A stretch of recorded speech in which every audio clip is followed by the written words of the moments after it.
সচ্ছল নয়নচি মধুর ধৈর্যুক্ত কদলী বদন এতিয়াও ব্যাপী আছে হৃদয়ত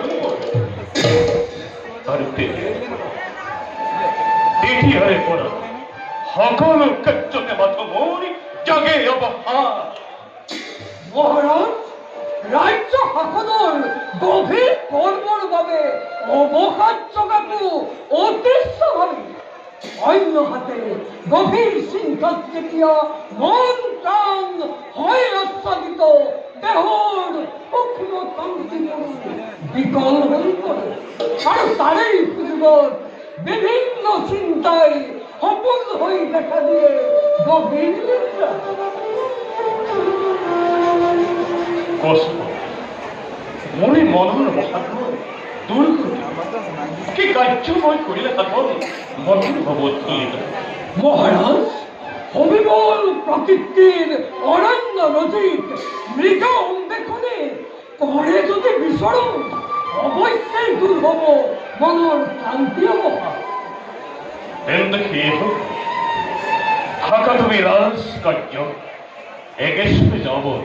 প্রকৃতির দূর করে অবসাদ করে গাইকে যাব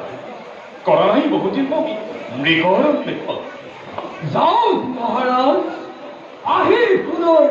রাজ কার্যত মনোনিবেশ করি আপন কর্তব্য করিব সম্পাদন। ওলাধন্তে বন্ধু যাত্রার ভাবে অহবস্ত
মই ৰথে জীয়াৰী মই তথাপিতো মন মোৰ হৈ ব্যাকুলে কিবা যেনে অজানা শংকাতে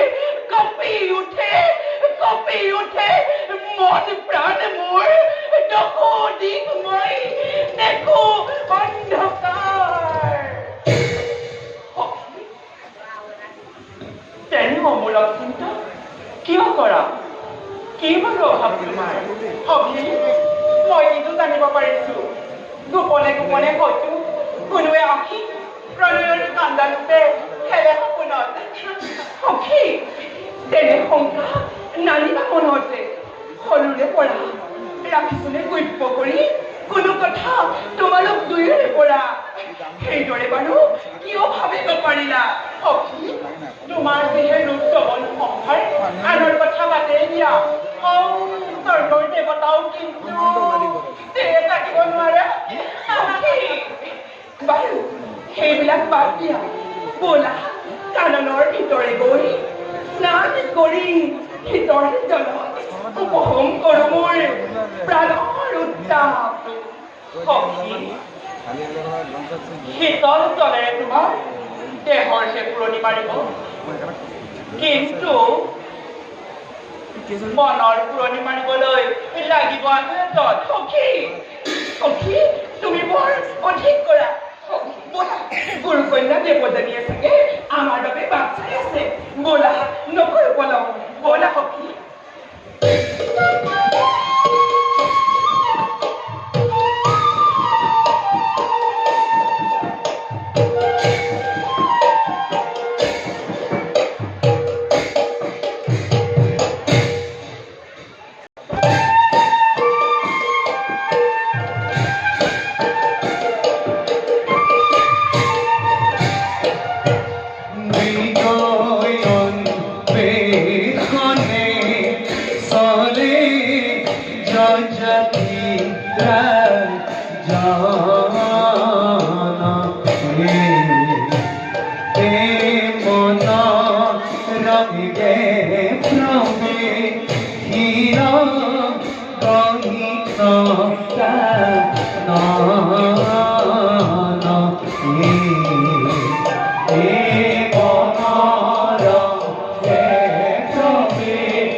তীব্র রক্ততাপে দেহ মোর দহিব লাগিছিল তৃষ্ণ কাতুর প্রাণ কি করব দয়াময় শক্তি দিয়া মোর হইল মনে করছে আর কিছু দূর গলে গলে পাম যেন মই শীতল বাইরে